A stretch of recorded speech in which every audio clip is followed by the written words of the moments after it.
Hello. So today I wanted to do a film about near-death experiences and how they change you. So I, when I say near-death experiences, I mean things that you have no control over, situations where you have no control. And I don't know why I've had so many such experiences. Um, I was in Hurricane Irene and Sandy. I was in Boston for the Boston bombing, and I think though out of all of these terrible situations, the worst that I've been in it was the 3/11, the Tohoku earthquake, and that was probably the most scary situation I've ever been in. Back in 2011, I was a student at Waseda University. I was studying Japanese and I was doing tutoring there. And I really love Japan. It's a beautiful country and I absolutely love it. And I had such a good time while I was there.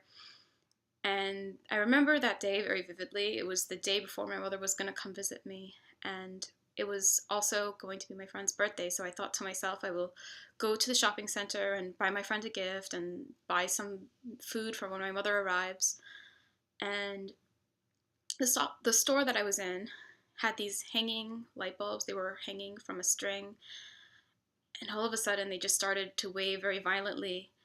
And I remember it was shaking, the floor was shaking so hard that I had an ottoman behind me and I just fell down to the ottoman. I couldn't stand back up. And I remember how scared I was that the lights would just crash into each other and shatter and hit me.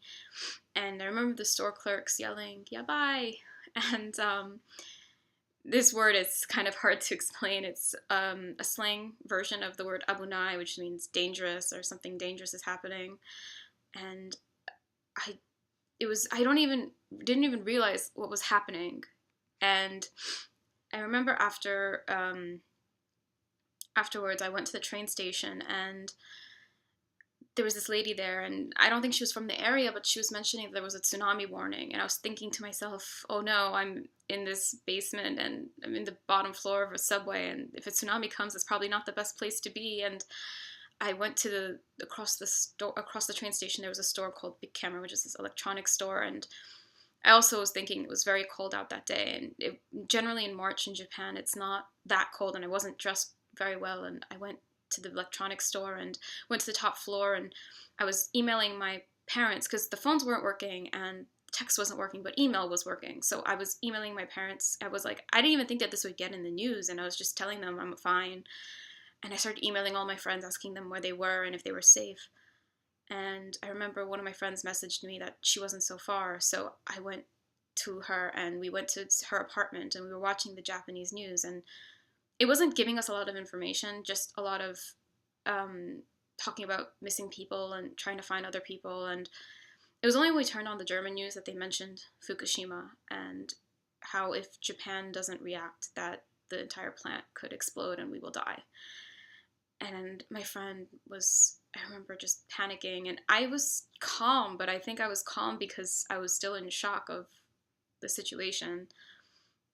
And we just didn't sleep that entire night. And I remember she left the next day and I left not too long after her. And leaving Japan during this time it was a really difficult decision. It was a very big decision.